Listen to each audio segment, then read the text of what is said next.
الله الرحمن الرحیم. زه د صحافیانو او د سوشل میډیا ټولو ډېره شکریہ ادا کوو.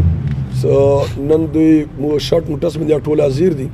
او د مختلفو سیاسي پارټیو او قومي مشرانو علما کرامو او ځوانانو شکریہ ادا کوو چې د کورمې کوم مسایل دي هغه باندې دوی نن دلته راجمع شوي دي. زه اول عرض دا کوم چې کله مو صبحي راپاڅېږو د دغو مشرانو او د دغو سیاسي لیډرانو کور مخې ته لاس 12 کسان ولاړ وي کور ته څه هغوی فریادونه راوړي وي. مو دا افسیار ختمولو نه بعد دا توقع وه چې کیدای شي د خلکو د کومې نه محرومې دي دا ختم شي،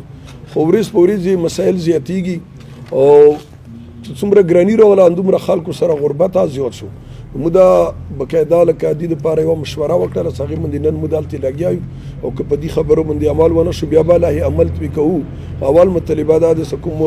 د مو وکیلان صاحبان دي دوی سره مو یو نشسته کوو کینو به ورسره چې د غریبانو دپاره یو پیکیج یو طریقه کار برابر شي چې یو غریب سړی عدالت ته لوړ شي هغوی ته انصاف میلاو شي.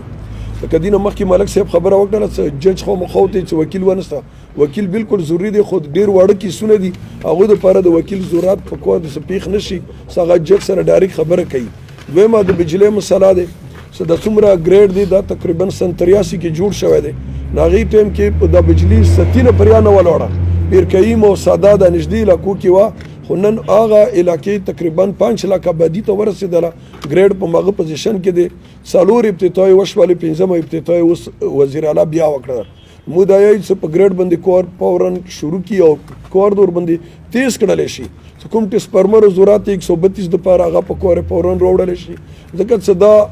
هر کالج جمع څه شي نو بیا دلته لوی مثالي وي او د سادې بازار کې بجلی یوه ورځ وي 2 ورځې نه وي 2 ورځې وي یوه ورځ نه وي. تقریبا خلکو ته کمرشل ایریا دی د اوبو مسایل دي په جوماتونو کې اوبه نه وي بیا مو ته خلک ټلیفونونه کوي مو څه آر سی سی او پی ډي سی پورې ټلیفونونه وکړو نو ډېر په مشکلو باندې یوه ګنټه بجلی ورته راولو. نو موږ دا اپیل کوو چې د سادې ورسره ملحقه علاقو کې چې څومره د بجلی نظام دی دا د بهتر کړلی شي. او دریم نمبر خبره دا دی چې امن او امان خطره دی. اوسه په دې علاقې کې ایمو د کورمې تقریبا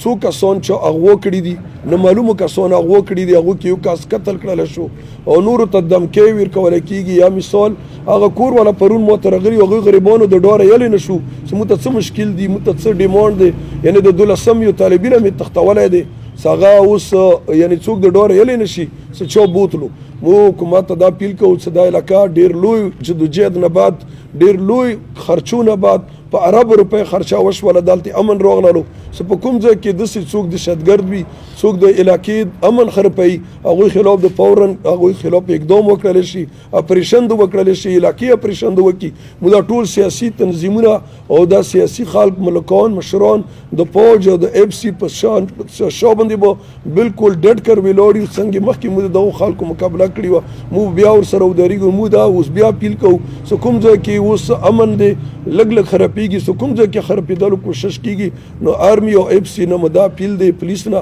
چې هغوی خلاف د فورن کاروایي وکړي امن او امان د مزید خراب نه کړلی شي.